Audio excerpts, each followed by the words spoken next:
Hello, hello, hello. Welcome to another episode of A Cup of Tea with Auntie Winnie. Yeah, you all know that I really love my cup of tea, especially in the morning. And today is that day where I bring something new on the table, or rather, just a few musings that I have every day when I'm doing this shoot of this new episode. Now, the other day, I just took my son, I was taking my son to school because he's doing his O-level exams, and the roads were really bare because there was something that was happening where I come from, and so the schools were not operating. But because he's doing exams, I had to take him to school for his exam. And because it was so quiet on the road and it was lovely, the ride was lovely. And then I got talking with him. I just started a small chat with him to also just make him relax before he goes in for an exam. And but as soon as I opened my mouth to say something to my son, I noticed that he's on his gadget, um, and I assumed that he's reading. He's just doing his final reading for the paper. But I just called out his name, and surprisingly, he heard me. These young people nowadays, there's so much of their gadgets. Sometimes even as a parent, you're wondering whether they hear you at all. And so something just struck me in my mind while he was studying, because he was at the back, seated at the back seat, and so I could see him from a side eye, and he was really focused on what he was doing. But as soon as I called him, he apparently heard me and said, "Yeah, yes, ma'am. What is it?" And so I looked at him in the eye and said, "I just want to distract you a little bit, and so that you're not stressing so much about your exam." And I thought, we don't have much time to talk nowadays. When your children reach a certain age, this is a teenager, he only has 2 more years before he becomes an adult. They get into their own world, and sometimes as a parent, and I'm sure especially moms, we feel that, that empty nesting feeling of, okay, you're losing your children, and so you're trying to capitalize on any little opportunity that you may get with them. So something had come up in my mind, and I was just thinking about this syllabus of AI and technology in general. I mean, I don't know if I'm the only one at my age who's feeling like this, but like I feel the world is moving so fast in a different direction nowadays. The technology has come with a big bang, and it's affecting our lives in just huge ways, to the extent that sometimes especially if you're an old schooler like me, who grew up in an age with no technology, we just sometimes I feel that we are losing something about humanity. You know, starting with normal organic interactions that were not forced. When I grew up at an early age, at the age of my son, for example, we were so preoccupied with building human relationships, eye to eye. That is how we grew up. When we had time, even after during study time, we would talk. We'd have group studies where we talked to each other. Those are some of the things that built such great organic relationships, even in our time at that age, or at this age where they're now young. And so nowadays, it just hit me. Every child, like my son now, is going to do exams. I've never seen him doing a group study. Basically, they study by themselves, and they're always on their gadgets. And it concerns me in a way, because okay, it's not a bad thing, because now everything is, like on your hands, on that gadget you can see everything. And so it's a good, I guess, invention to help learning faster, that you can learn faster, and there are so many places you can go to get information, which is great.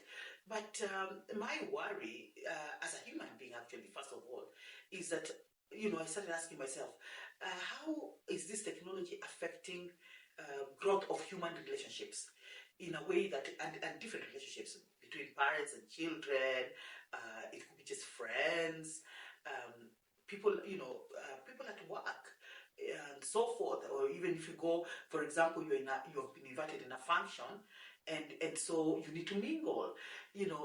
How is this world of technology affecting all these human relationships, to the extent that sometimes it feels like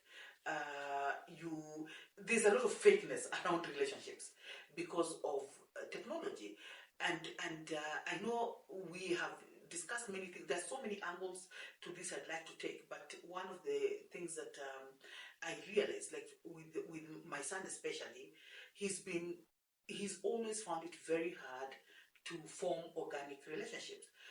Don't get me wrong, he's just a normal teenager who has more of an extroverted nature, and he's a good kid. I mean, I've never, at almost 16 years of age, he has never done anything in school, for example, or even at home where he's been accused of, because young people do get into trouble sometimes. We all got there.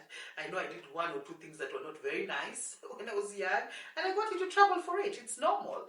And that's normal growing. And this young man, to be honest, he's not gotten himself into spaces where, for example, I've been called to school because of behavioral issues. Though he has had problems himself, with a bit of bullying in the past, and he has always found it a problem to form organic relationships with his peers, especially at school.